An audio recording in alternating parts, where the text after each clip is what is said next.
Good evening and welcome to tonight's June 2023 Lobby Training Part 2, preparing you and your team for our Lobby Day in DC with our members of Congress. It's going to be an open Q&A tonight, and this is part of our weekly training programs that provide CCL supporters with access to in-depth training opportunities on topics related to climate change and effective climate advocacy. I'm your host, Brett Cease, and tonight we're going to be joined by our wonderful government affairs team, Ben Pendergrass, CCL's Vice President of Government Affairs, and Jen Tyler, Senior Director of Government Affairs for CCL. And before we get started with the open Q&A, a reminder that you can start putting your questions in that Q&A box right now. We wanted to remind you that Part 1 is already available. You can find it on our CCL YouTube channel. You can find it by clicking on that link to reviewing primary and supporting asks.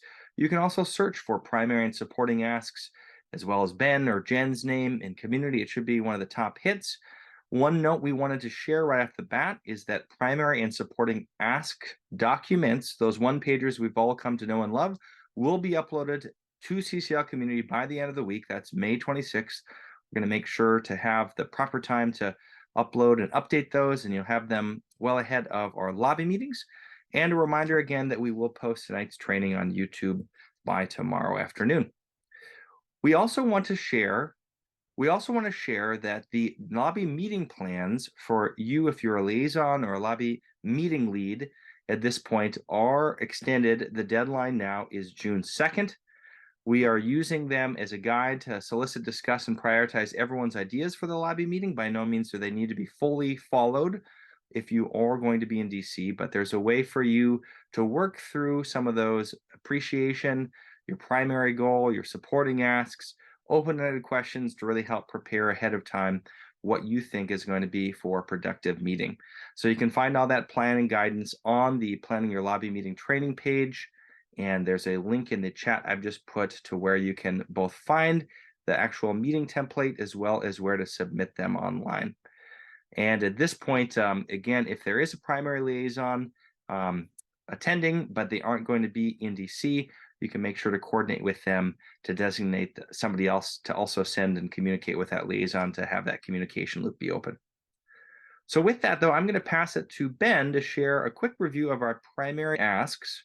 Thanks, Brett. I'm happy to see everybody again tonight. It's just been a couple days. I hope if you weren't able to join us last Thursday, you can check out that video because we did a lot of talking on Thursday. So we thought it would be a lot more productive and a good use of your time to be here to answer any questions you might have. But just as a quick review, we have two primary asks this year that we really want to focus on. We want to be focused on permitting reform. It's extremely important. I don't have the slide that I like to show every time showing how big of a difference it makes for emissions reductions, but it is super important. And so we are going to be focused on permitting reform that drives down carbon pollution by speeding up the approval of clean energy projects and protects the health and safety of the American people in our communities. The second primary ask is just for the House, and it's one of our favorite things, the Energy Innovation and Carbon Dividend Act. We expect it to be introduced in the coming weeks. We still don't know if introduction will come right before the June conference or right after, but this is a great time to remind members of the House that this is a really important bill, that a carbon price continues to be a really key tool in our toolbox to reach those emissions reductions we know we need by 2050, and bring it up with new members that have not heard of it again, revisit members that have been co-sponsors before, give them a heads up that it's coming. And like I said on Thursday, really try to tailor our approach to the history we've had with members regarding that bill, because we have been lobbying on it for several years. And so I think it's one of those things that we have to be thoughtful about our approach and really give freshmen a chance to get educated on the bill. But maybe some members that have been around for 6 years or more, they've heard about it, or they might have new staff that might need to hear about it, but just give some thought to that. But those are our two primary asks. That's where our focus is going to be in June. Thank you so much, Ben. And also a reminder of our supporting ask as a brief review of Thursday's discussion. This year, the Government Affairs team has settled on these 5 supporting asks: the RISE Act, the Increased Technical Service Provider Access Act of 2023, the Save Our Sequoias Act, the Seedlings for Sustainable Habitat Restoration Act of 2023, and the Ready for Disasters Act. And again, all of these will have one-pagers available by the end of the week, uploaded by our Government Affairs team. And if it's helpful, we also have this table for the June 2023 supporting asks, where you can see by topic which is most appropriate for Senate or House members. A reminder again that there is no expectation for you to introduce any more than one of these if you think it is strategic for your meeting. So by no means, in seeing that list of 5 different supporting asks, should you expect to introduce all 5. We're asking you and your team, as you prepare for June, to think through which one or at most 2 of these you think would best align with your member of Congress's interests to help continue to move them forward in being the climate champions we want each member of Congress to be. And with that, we can start taking some questions. And as always, the rule, please direct all hard questions towards Jen. All right. Thanks. I can't wait to hear what you guys have to talk about with us tonight. Excellent. Yeah, thank you, Ben. And one of the ones that I know is at the very top, most voted already, actually, is one that we are going to make sure to review, because we talked about it right at the very beginning before a lot of people hopped on here, because we're already at 250 for attendees. And we're going to go through the most popular ones first. So if you see one in particular you want to make sure that we spend time on, make sure to give as many thumbs up as you'd like tonight. So Greg Jason asked this great question: is CCL National going to prepare a one-pager on why permitting reform is needed?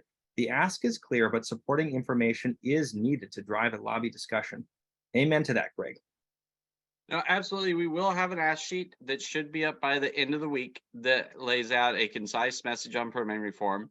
But one that I really recommend that people do is, for your own talking points, review some of Dana, our great research coordinator, some of his webinars and his slides, and just grab some of those statistics just straight from Dana is a great way to start that conversation. And if it's helpful, I'll drop a link again in the chat where you can find those. But both the primary and the supporting asks, just due to all of the, right now, the competing needs our government affairs team has, are going to be completed by the end of this week. They aren't currently up, but they will be by the end of this week, well before lobby days. So Brenda asked this next most upvoted question: are there restrictions to what we can bring into Rayburn or the other House and Senate buildings this year we should be aware of, aside from the obvious weapons, etc.? I'll chime in, at least for the House side. The Senate side, who knows what's going on over there? Maybe Ben can speak to it. But no, I think pretty much just weapons and things that you would think not to bring. So double check for any pepper spray, mace, pocket knives, things like that you might not realize you've been carrying around. But water bottles, food, all of that is totally kosher to bring in. There are limitations on what can go in the Capitol. So if you are crossing over from the Senate side to the House side, or you plan on going in the Capitol Visitor Center within the Capitol itself, there are more limitations, but the House and Senate office buildings are fairly accessible.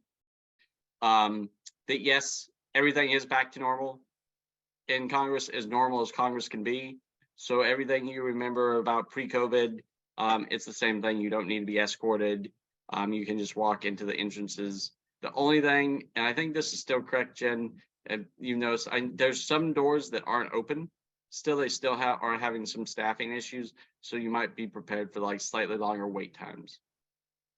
Yep, and there will be a pretty detailed map that Allison will have provided at the conference that'll show all of the updated entrances where you guys should head for each office building. So that'll all be prepared. Yeah, that'll be definitely a helpful part of the overall program for June. This is a great question from Anne. Who should offices be directed to if interested in co-sponsoring the Energy Innovation Act? That's a great question. So we are playing a little bit of the waiting game. The sponsoring office is still keeping their cards a little close to their chest just for a little bit longer as they kind of dot their I's, cross their T's. So for now, I am keeping a running list of members who we think are interested in co-sponsoring. That includes all of the members from last Congress. So if your member co-sponsored, was an original co-sponsor in the last Congress or a regular co-sponsor, they are already on the list. If you have a member who's did not co-sponsor before and you think would be interested, by all means, shoot me their name. And then I'll have your contact info. As soon as we get the go ahead from the sponsoring office, we will let liaisons know and group leaders know, and then the outreach can begin and we can start getting them on. But definitely as early as June 13th, everyone will be lobbying on it. So for now, that information is coming to us, but we will have that information for you for June 13th of who to direct the staff to. Excellent. There's 2 additional Energy Innovation Act follow-up questions. One of which is, does it currently look to have a Republican co-sponsor? And if you're in a meeting with a member that co-sponsored last time and they ask, do you anticipate any major changes to the new bill? What will you suggest on that? Yeah, so that's part of the waiting game. We are holding out hope, and we are trying very hard in the sponsoring offices as well to see if any Republican is willing to come on as an original and make it bipartisan. So we will know that in the coming week or two. So you guys will have that information leading up to the lobby day. So we'll definitely have that for you. In terms of whether who you should direct people to, as I said, we'll have a lot of that as we get closer to it. I'm sorry I don't have more clear up-to-date info, but hopefully in the next week or two we'll have more clear information on exactly what you'll be saying and who you'll be directing people to during the lobby day. Yeah, part of this is that dance of getting information to everyone as early as possible, while also still withholding the fact that there's a lot of time between now and the June conference. Sorry to cut you off, Ben. No, it's fine, Brett. And I'll just add that, this is one reason you guys are coming to DC, to let members of Congress know. So nothing is completely baked, especially if the bill has not been introduced yet. This is an opportunity to get it in front of a lot of offices and potentially dig up a new Republican co-sponsor or two.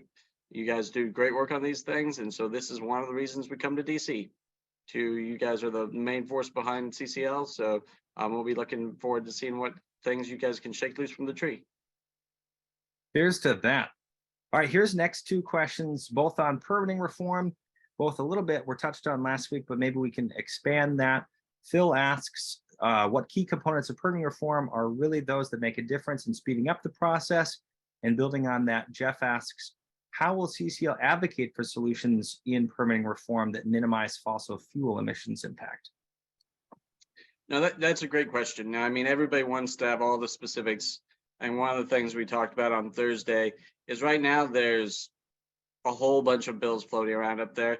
And almost all of them have some good provisions. Some have better provisions than others. And this is one of these things where there's not a precise right answer for what are the best permitting provisions. And everybody is trying to work in that direction. There are a lot of meetings going on. We're participating in meetings. A lot of smart people from the administration, from the House, from the Senate are all working to figure out how do we unlock permitting in a way that really unleashes the clean energy revolution in a way that really bakes in all those emissions reductions we want. And so we're not really being prescriptive right now, because right now we think there's still a real need for just the will to get this done. I mean, we've laid out those 4 principles that we want: a transmission component that allows transmission to be completed in a much more timely fashion. Like right now, we're looking at 10 years sometimes to get these interstate transmission lines permitted and sited and all that, which is clearly not soon enough if we're looking at 2030 for emissions reductions. We want to speed up the process to permit these clean energy projects and not have it last 4 or 5 years, and have a much shorter timeline. We want federal agencies to work in a way that is more efficient and doesn't duplicate processes, and we want to protect communities. And if you take all those kind of 4 principles, there are multiple ways you can get there. But what we think is still necessary, and what the message we need to bring to the Hill, is the political will, the need to move forward in a bipartisan fashion. That's the other big component to this. Anything that passes this Congress and gets to the president's desk is going to have to be bipartisan. And members need to hear that message from us. Absolutely. So building on that here, this is a longer one from Alex. Hi, Ben and Jen. I don't know if you're aware of this bill. I'm the liaison to my senator who will be asking him to support clean energy. And then there's a link to this. That is a specific piece of legislation that I would encourage you to email the DC team. This is a specific piece that Senator Daines and Cantwell are supporting, but rather than get into that specifics tonight, just given that this is such a broad audience, I'll probably just steer that towards one-on-one correspondence, unless either of you want to weigh in on the U.S. Senate Daines and Cantwell Act Well, I'll to just bolster hydropower in Montana and Washington. Yeah, I'll just throw in that there are a lot of different clean energy permitting bills, a lot of different permitting bills that have been thrown out there. So do not be surprised as you start researching your senator or your House member if they have press releases, if they've introduced bills, if they've introduced frameworks, things like that on permitting reform, some aspect of it that's relevant to their state or their district. And while we are not taking a formal position and jumping on because there's so many ideas out there, we're not latching on to one of those. It's likely that any final permitting reform package is going to be bits and pieces of all of these different proposals. Even though we're not jumping onto one of those specific proposals, it is extremely helpful for you to be aware of what your member is interested in so you can start that meeting on common ground. So instead of going in and talking just about, here's our permitting reform priorities, here's what we think, start with what have they already done, what parts of permitting reform appeal to them, whether it is hydropower in this case, or it might be the community engagement side and making sure there's public comment periods. Whatever it is, learning about that up front and talking about it early on in the meeting is going to set a really good foundation and a little springboard for us to then pivot to, well, here's what we want to see in that final bipartisan permitting package. Excellent. And a reminder again, thank you, Lisa, for sharing this in the chat. I think we all know this, but just to say out loud that we keep lobbying information for specific members of Congress confidential. So in your discussions leading up to DC or any in public, forum space, be sure to just continue to abide by that with anything that you're hearing from them. All right, Cheryl asked this next great question just to reinforce a reminder. Is there a specific permitting reform bill we anticipate to be lobbying in support of? Not right now. We have talked in the past, there is the possibility that a bipartisan bill that grabs all the best pieces that we'd like to see and has that bipartisan support that could bridge all the divides with the House and Senate enough to get across the finish line could come out, and we could take a look at that and be like, this is the bill. This is the bill we want to put all our weight behind. It is unlikely that that happens before June. And I invite people to take a look at some of the bills and pick out some of the things, if there's particular things you of interest that kind of fall within those 4 areas of criteria, like we gotta have a transmission piece, and you can certainly emphasize those things. And I'll just say it's not, while for us, the last couple of years, we've been very focused on the Energy Innovation Act, which is a little bit different, and the supporting asks, we've been very specific on specific bills, but it's not that uncommon to push Congress in this way, to leave some wiggle room, to have general principles, because sometimes it's just too far out to say the Caston bill or the Carper bill or the Manchin bill is the bill. And so right now we want to just hold back because we really do think, barring something happening with the debt ceiling, this is going to be a long conversation. Jen and I, for instance, I think we have meetings scheduled on permitting reform and the specifics of it already scheduled throughout the summer. That's how people think it is. That's why we're so focused on let's deliver the message to keep doing this and have bipartisan conversations. And then as we go along, you might see from us activations to say all right, we all need to make a lot of phone calls and emails on this particular bill or this particular provision. We're just not there yet. Excellent. This next question comes from Peter, and it's just a little bit more details on the farm bill. Why is it that you shared that it's likely to be postponed to next year on the training last Thursday? Well, the farm bill is a pretty comprehensive, controversial piece of legislation, I'll say. It governs almost all of our agriculture policy, but forestry policy, as well as our nutrition policy, and touches on some infrastructure issues like broadband. So there's a lot of moving pieces to that bill. And obviously it touches every single congressional district. So it's not an easy thing for them to come to consensus on.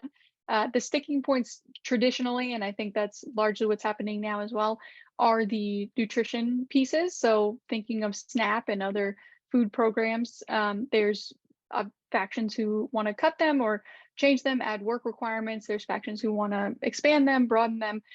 So that's typically the sticking point. And they got a little bit of a late start on it this Congress, which happens, especially when majorities are changing over. But they're just not as far along in the process as they need to be in order for them to move a bill this year. So given where they are now, it is projected that they will pass a short-term, basically a short-term gap piece of legislation that will reauthorize the existing farm bill for probably another year and allow them to still finish it this Congress, but probably in 2024 will we see that. And we are paying close attention. We're looking at a lot of the different marker bills that are coming out that people are introducing with the hope of them being included in the farm bill. And so as we see more pieces of legislation come out and the process gets further along down the road, we will be communicating a lot of different priorities to you guys as it relates to the farm bill, and our ag action team has been so helpful in helping monitor some of that. So definitely stay tuned post-June, because I'm sure we will be doing some good work on forestry and some other ag priorities. All right, so Larry asked this question: should there be another supporting ask directed at protecting climate action funded provided through the Bipartisan Infrastructure and Inflation Reduction Acts as the debt ceiling process continues? You guys might remember we did mobilize on this. You probably got some emails and some text messages when there was a vote in the House upcoming, where we really wanted to send a message to say, hey, these IRA provisions are important and they need to be protected. And while members felt, particularly Republicans, because they thought the debt ceiling bill was more of a messaging bill, a place to start negotiations, that they could still vote for it, even if they supported those provisions. But we still had a lot of members feel the kind of heat that we put out there and went down to the floor to make some statements that they didn't really necessarily support IRA repeal. And so we had an impact. If we feel like there's a need for that again, we will certainly activate along with some of our coalition partners to push back on that. Right now, our sense in DC is that those IRA provisions are safe. And one thing we also did back in March with our conservative conference and lobby day, we did do a little bit on the farm bill side of protecting those IRA provisions and let people know how important those were. That $20 billion for climate and conservation that was included in the IRA. So we've done a couple actions already. And if we see the need, we will certainly do so again. But right now, we think in the immediate debt ceiling discussion, things are looking pretty safe. Excellent. I put a link to the place where everyone interested in continuing to protect that can still take action in the chat. And we've gotten several questions as well already about the resources available for comparing current permitting reform proposals in Congress and if we're keeping it updated. And that link is also immediately in the chat if you look there, as well as the responses to those answers. So here's a great one that's been asked a few different ways, and that is Danella's clarification. Are we supposed to ask two primary asks for the House or pick one? How do we decide if our primary ask is on clean energy permitting reform or on the Energy Innovation Act reintroduction, or both? Yeah, we definitely do want these to be co-primary asks, so equal weight to both of them. Thinking through permitting reform, how important it is, you might have a member who's already very engaged on it, already supportive, but we need to push them, like Ben has said, towards a bipartisan solution. So all members, every part of the political spectrum, every party, House and Senate, need to hear from us on permitting reform and the importance of a bipartisan solution that's going to reduce emissions as well as protect American communities and our health and safety. On carbon pricing, we definitely want all House members to hear about EICDA. There's been a bunch of things that have kind of changed with passage of IRA, with a lot of different things happening in Congress, and there's so many new members in Congress. So we definitely want to remind them about the importance of carbon pricing, that has to be a part of this solution long term to hit our emissions reductions. And we want especially some of those new members, or maybe members who just didn't quite hear us the first go around, we want them to really hear our message on carbon pricing and EICDA. So absolutely try to split your time as well as you can, starting on a place of common ground for both topics, but definitely please fit both of those into your lobby meeting. And then if you have some spare time, that's where we would suggest looking at those supporting asks and trying to throw one of those in there, one or two. But the priority is going to be these two co-primary asks. And I would just add, just given like the germaneness of the topic to what's going on in Congress, it's probably a good idea to lead with permitting reform. And you might be surprised, it might open up conversations in a way that is a little different than if you've been lobbying, say, a Republican member of Congress on carbon pricing for the last 6 years. Just bringing up a new topic that's important might really open up the conversation when you move on to carbon pricing. So I think, Jen, if you agree, I think I would lead with permitting reform. Be a good way to go. Excellent. Thank you so much for all of these clarifications. We next have a suite of Energy Innovation Act clarifying questions again. This one is a theme on one that was asked earlier, but we'll just reiterate it here. Have there been changes that we anticipate to the Energy Innovation Act this time around? If so, how has it changed? And can you also comment on why it has not been reintroduced yet? Are revisions being finalized? Is the lead sponsor trying to gain an influential co-sponsor, etc.? All of the above. No, I think one thing you can anticipate, unless something happens and Congress can surprise us, you can expect the same language for the most part that was introduced last Congress. There shouldn't be any major changes. It's a good bill. It's a good starting point for a carbon price. There will be changes in dates because obviously when it was introduced last Congress, that was 2 years ago. So dates need to be changed in it. But the majority of the bill, the vast majority besides those technical details, is going to remain the same unless there is a big conversation between a lot of members. They see a need for change. But particularly, I don't know if people remember, like some of the regulatory language was removed last Congress when Congressman Rooney was no longer a co-sponsor. So expect the exact same text unless you hear otherwise from us this year. And yes, there's always a delay in introducing bills. Obviously, Congressman Deutsch, if people recall, didn't get the bill introduced until I think almost April last Congress. And it was the same thing he'd been working on, had introduced it before. As Jen said, they had kind of a slow start to Congress and getting committees organized and getting things set. So it just sometimes takes a little while, and members like to have conversation with other members. The lead sponsor definitely wanted to talk to other members about the bill. And so that's why I'd say so. It's not because there's anything wrong with the bill or somebody doesn't want to introduce it. It's just Congress moves slow. Excellent. And this is another great question related to that from Lisa, and that is, we're focusing a lot on the House side here, but on the Senate side, do you also want us to see engaging in discussion around political will building for carbon pricing, or to not have that be one of the two focuses for the Senate meetings? You know, I'll just jump in here, Jen, since I know you're just staying for the Senate. Yeah, really for the Senate, we do want to focus on permitting reform. While, obviously we had HR 1 pass in the House, and it is a priority for the House. Really, the negotiations are probably going to come down to the Senate when it comes to permitting reform. And that's where we really need to make sure we have a solid bipartisan coalition of members working together and talking. And because it's really relevant to the House, because Energy Innovation Act is getting reintroduced in the House, it's a good opportunity to just have a sole focus on permitting reform in the Senate. And then we have an opportunity with several supporting asks over there. If you if you have time to interject those into your conversation. But as always, we trust you guys. If you see a need with your member, you've made progress.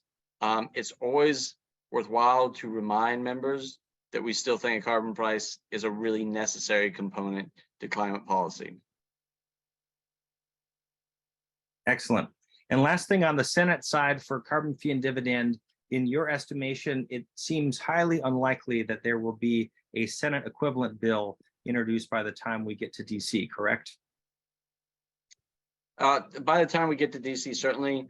I really am actually optimistic that this Congress, we will see some carbon pricing bills in the Senate, and particularly some things around a carbon border adjustment mechanism, or a carbon border tariff, or an international polluter fee, all these different things. So the conversation will continue, but we see those kind of playing out a little bit later.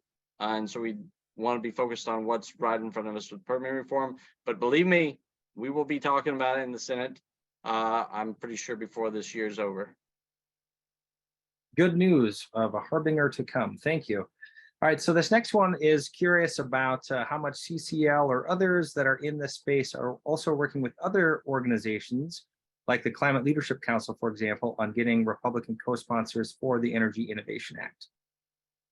Yeah, we're working with all of our coalition partners.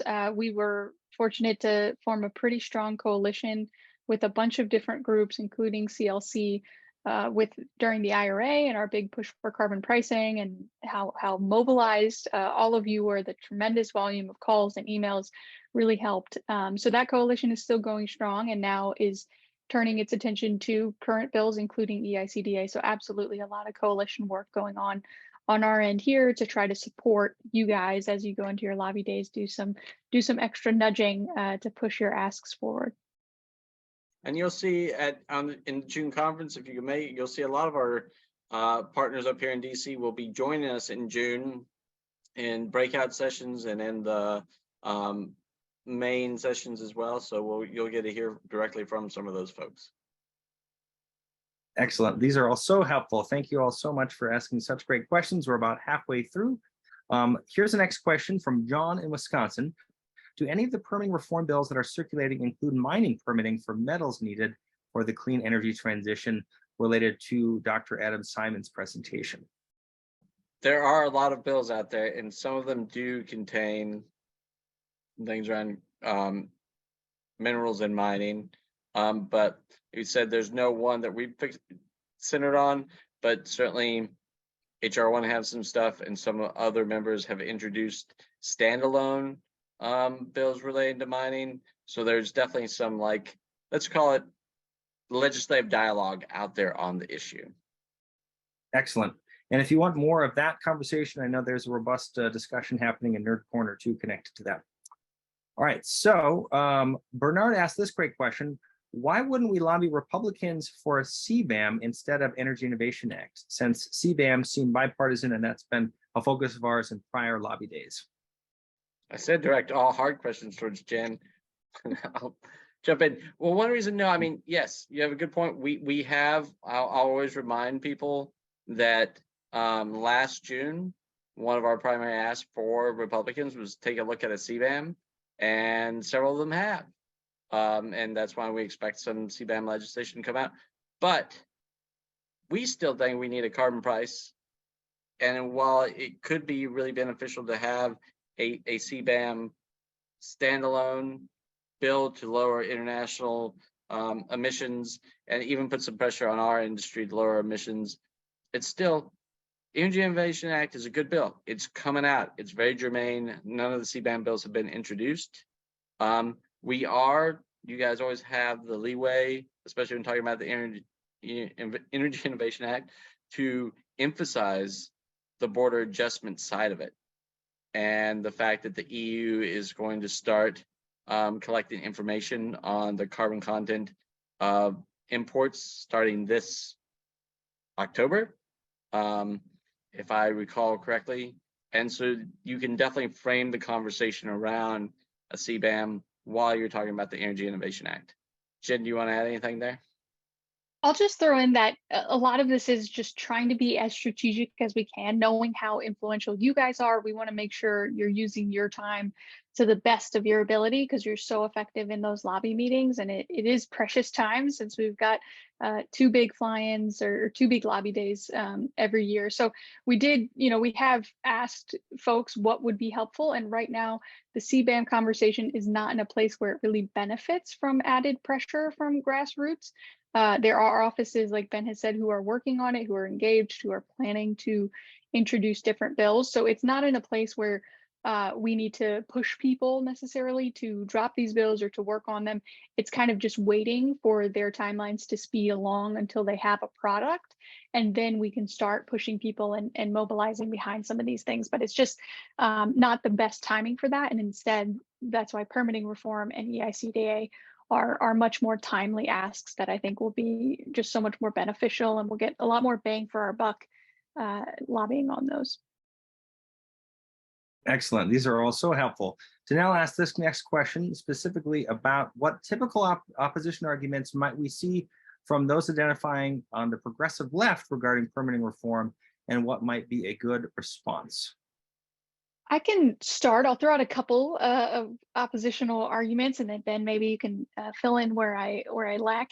I think one of the big ones and one of the biggest hurdles is just the understanding that it needs to be done. There are members who just don't think permitting reform is necessary, and that's where our conversations, particularly on the left, about the impact to the IRA come in. There's a lot of great research Dana has done. I encourage you guys to check all of that out on permitting reform, but some of it does center on the fact that we will not get up to 80% of the emissions reductions that were projected from the IRA if we don't do permitting reform. So it is a must-have in order to get those emissions reductions from the IRA, and then on top of that, get the rest of the emissions reductions we need to hit some of our targets. So it has to be done. I think that's part of the first message. The second concern a lot of progressives have, and understandably so, is that it's going to speed along different fossil fuel projects. And all of a sudden, there's going to be this drastic increase in emissions, and the clean energy side of it is not going to impact that. It's not going to outweigh the fossil fuel projects. And that is just not true. There are absolutely going to be fossil fuel projects that are moving through the same permitting process that clean energy projects move through. It's these processes are the same for clean energy and for fossil fuel, so you can't separate the two. That being said, and Dana has great research on this as well, the vast majority of projects that are going to move through new permitting processes are going to be clean energy projects. So even if there are one or two fossil fuel projects that end up moving forward and benefiting over the next 5 years, next 10 years, 15 years, the vast majority of those projects are all going to be clean energy. So they vastly outweigh any of the fossil fuel impacts that could happen from permitting reform. And using some of that data that Dana has out there would be extremely helpful to push back on that narrative that this will just be a handout to fossil fuel, because obviously we would not be advocating for a handout to fossil fuel. And this is definitely going to be clean energy permitting reform in the way it benefits mostly clean energy projects. I don't know, Ben, if you've got anything to add to that. No, I think that was very well said. And it's just, it is an interesting topic, because if we've ever worked on anything that was more bipartisan, but it was still fraught with some questions and emotions, I think permitting is probably that. And I think we should acknowledge that. And this, I'll just channel Senator Schatz when he was speaking a couple of months ago, and he said one of the things is just traditionally environmentalists have had a mindset of preventing things from being built, particularly fossil fuel infrastructure. And the simple fact is, now with climate change and switching to a fossil-free infrastructure, we've got to build stuff, and we've got to build it at a speed and scale necessary to meet the challenge. And so it's going to take a little mindset change. And as everybody knows, like, the Congress and DC is one of the slowest to change their minds. And so, yeah, you might get some pushback, and that's okay. But we've got to push from both sides to get to the middle on this particular issue. Very, very helpful. You're getting a lot of thumbs up also in the chat from those questions. Thank you so much for asking all of these clarifying ones. We're at the halfway mark here. So 51 answered, 51 open. Gerald asks, is it a good idea to just contact the energy staffer for your member of Congress and directly ask them what they might be doing already on permitting reform to try to get a feel for what they're supporting or find out what they're hanging back from and not engaged on that issue? I would say that's part of the goal of the meeting itself. So definitely in the coming weeks, you guys are going to be working on your meeting plans. Before and during the conference, you'll be meeting with your lobby teams. That's where I would do a lot of this background research. So I'd be looking at their website. I'd be looking at congress.gov to see the bills they've introduced or co-sponsored recently. I'd just do a Google search of your member's name and permitting reform. And see what pops up, because there might be some news articles that are local that talk about their position. But all of those little bits of details you can get ahead of time are going to help guide you as you start planning your meeting. But really during the meeting, we want to ask those exact questions. I wouldn't reach out to the staffer in advance just because we don't want to take up any more of their time. And we want to make sure we're getting the most out of these meetings, and that's where we can get into a lot of that discussion. So I would do the research now, find out what you can on your own, and then ask those perfect questions you laid out, ask those during the lobby meeting to get a better idea of where exactly they are on permitting reform. Excellent. Well, here's the question that is on everyone's mind, I'm sure, from Daniel. If the debt ceiling is not raised, how would that impact our approach and priorities in June? And we briefly talked about that on Thursday, but we have a little bit more time to expand on that. Yeah, that's a hard one, because nobody exactly knows how it will play out. We've never breached debt ceiling. Yes, like folks might remember when we've had government shutdowns because we didn't pass appropriations bills to fund the government. This is a completely different animal. We've never had this happen before, and hopefully we won't have it happen now. And so it's really hard for us to predict how it will play out if we breach the debt ceiling. I mean, there's a couple of different scenarios that if we breach the debt ceiling, it could be a brief 24-hour, 36-hour thing, and then Congress realizes they really need to act quickly to raise the debt ceiling, make sure everybody's paid, etc. Or it could be a longer period, which would be really pretty bad. But in that scenario, the government will have to figure out where to send the money, because there is money coming in. And so it would be whether or not to prioritize Social Security checks in Medicare or government agencies and various things. There will be a million little choices that will be being made in real time of where to send that money. And so we don't know exactly how it will reverberate throughout DC. In some previous governmental shutdowns, Congress was shut down, where like the office buildings were closed and staff were sent home. However, in more recent years, member offices have declared themselves essential and stayed open. And so our crystal ball is not functioning at all when it comes to what would happen. But I know, and folks on this reporting, it seems like the X date is pretty closely going to be around June 1st. And so best case scenario, Congress will resolve this as they've always done, and will be moved on to other issues. And then we can really lean into the ones we care about most, that being climate, by the time you guys get here. I was just going to say, either way, you're very doom and gloom about it, Ben. I just think what a time to be in DC. This is perfect timing, all the action, all the excitement. Either way, it's fantastic. I mean, hopefully we don't go off a cliff. I hope they resolve it. But for us, I'm excited that we've got all the action, all the attention. Everyone's coming to DC. I think it'll be a fun time. And to Jen's point, I'm not all doom and gloom. If we need to alter the way we're doing things, we're still going to deliver a strong message to Congress. If we have to go to the Hill in force and stand outside the office buildings and invite members out to talk to us, we'll do that. But we're coming to DC one way or another to deliver a very strong message on climate action.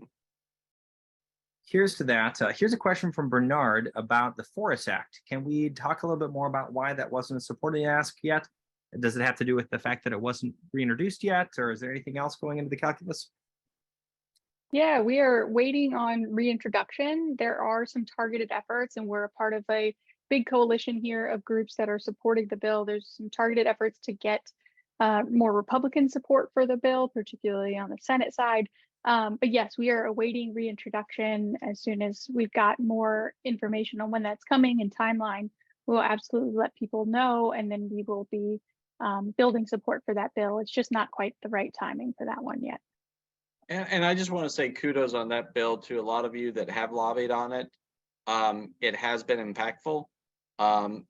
Offices have taken notice, and they're talking about it with Senator Schatz.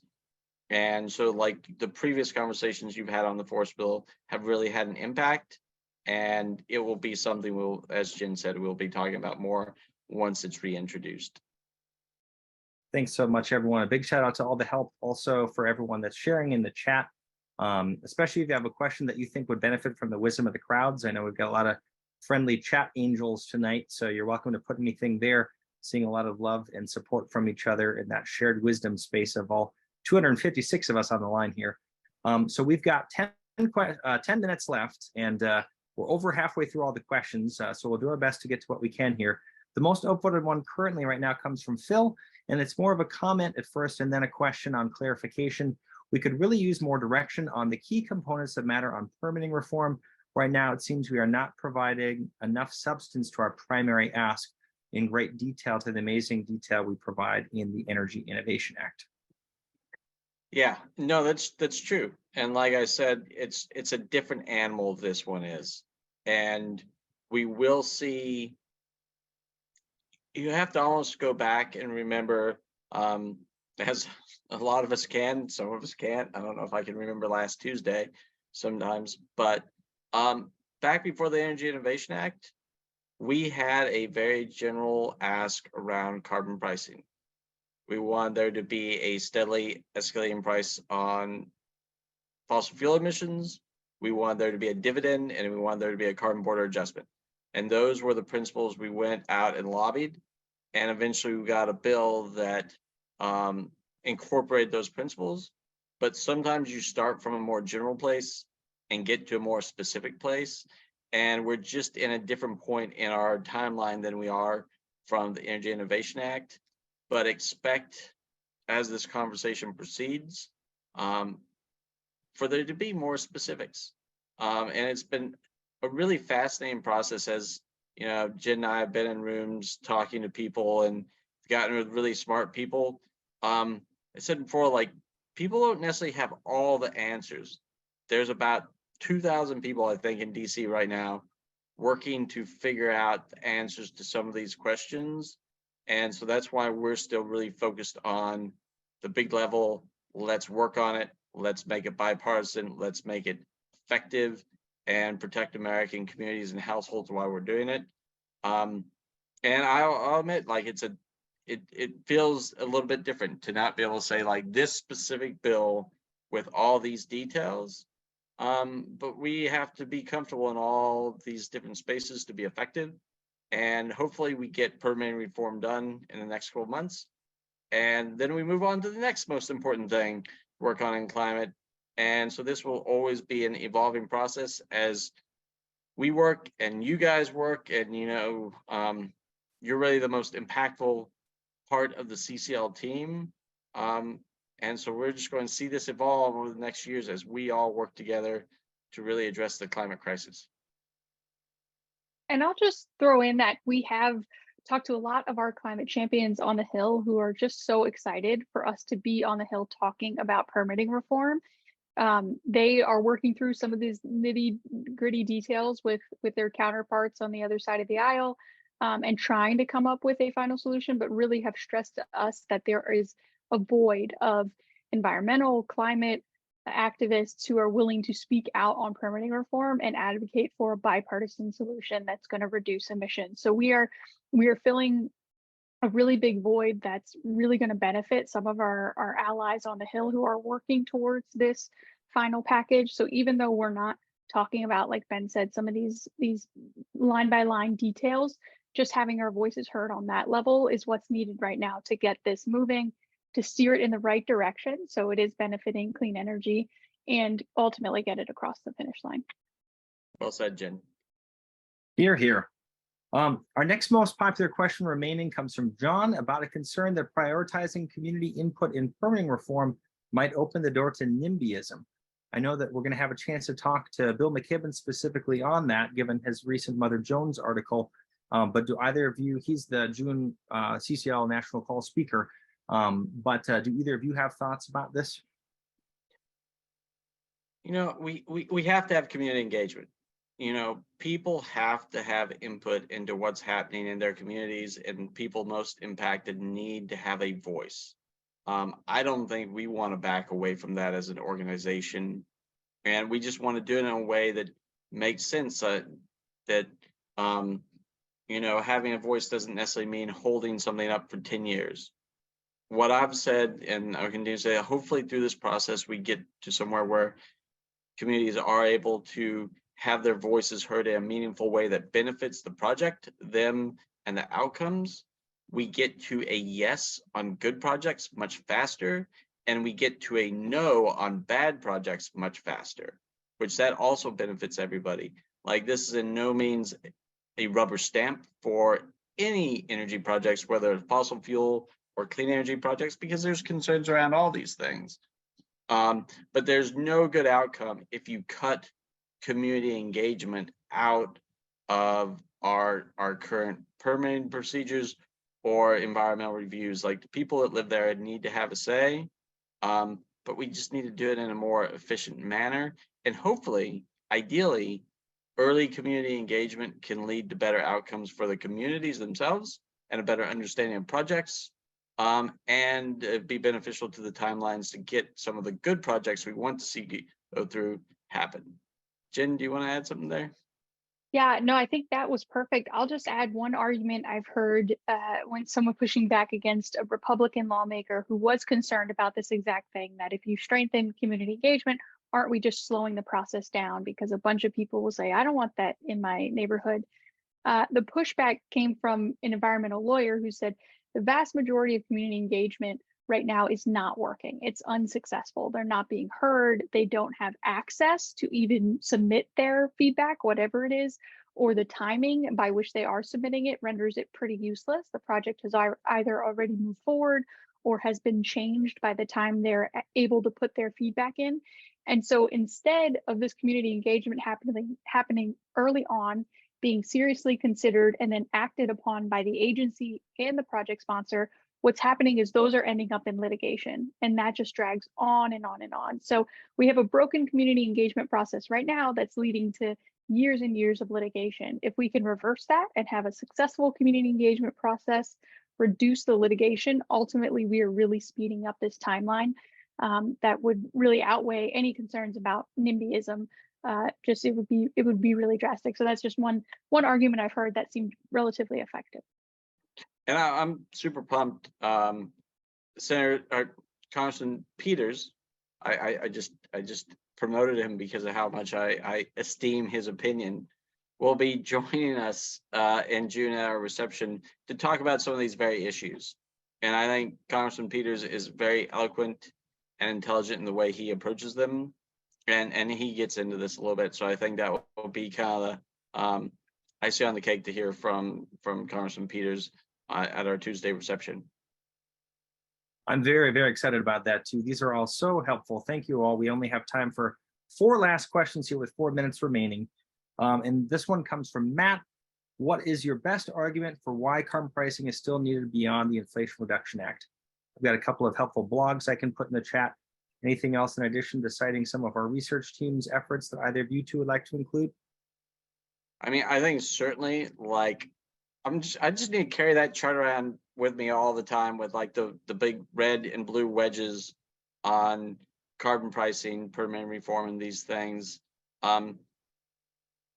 IRA gets us a good start.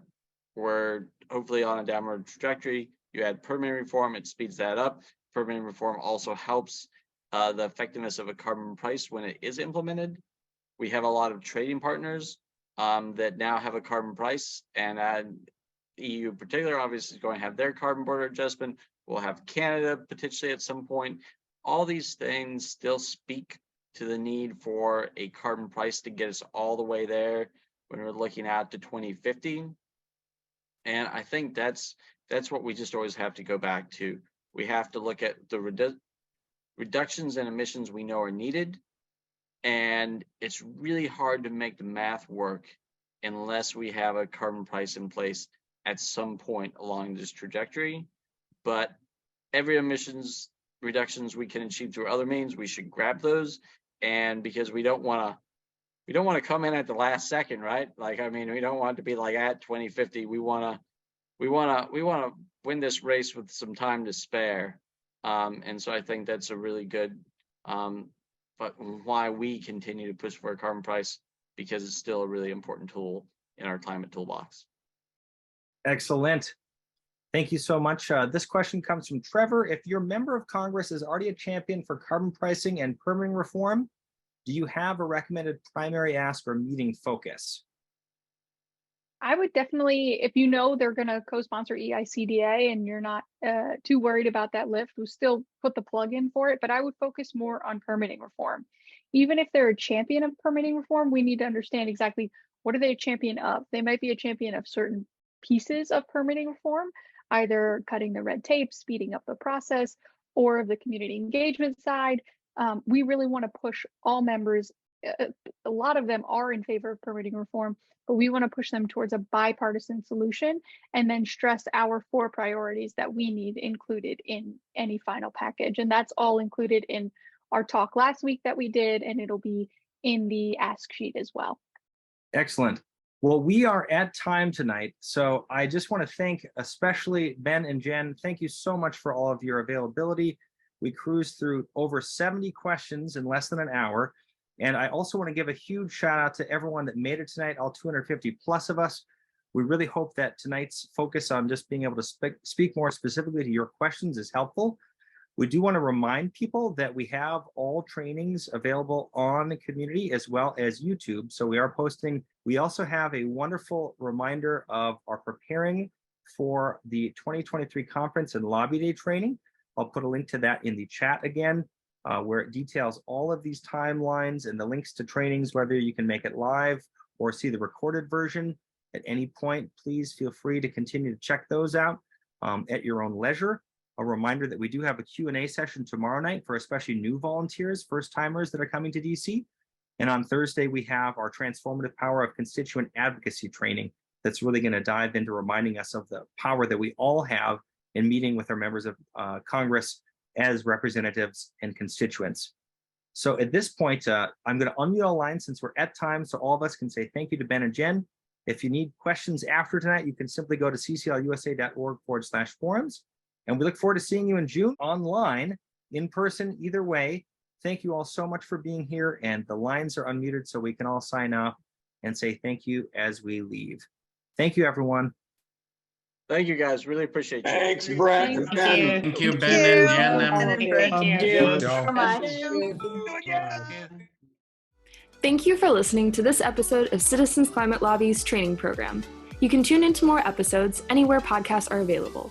Inspired by what you heard today? Join Citizens Climate Lobby to advocate for bipartisan climate solutions. Go to community.citizensclimate.org to find more trainings, resources, your local chapter, national action teams, discussion forums, and more. Be sure to like our Facebook page and follow us on Twitter and Instagram @CitizensClimate. We also invite all of our listeners to subscribe to our YouTube channel for more inspiration. Like what you hear?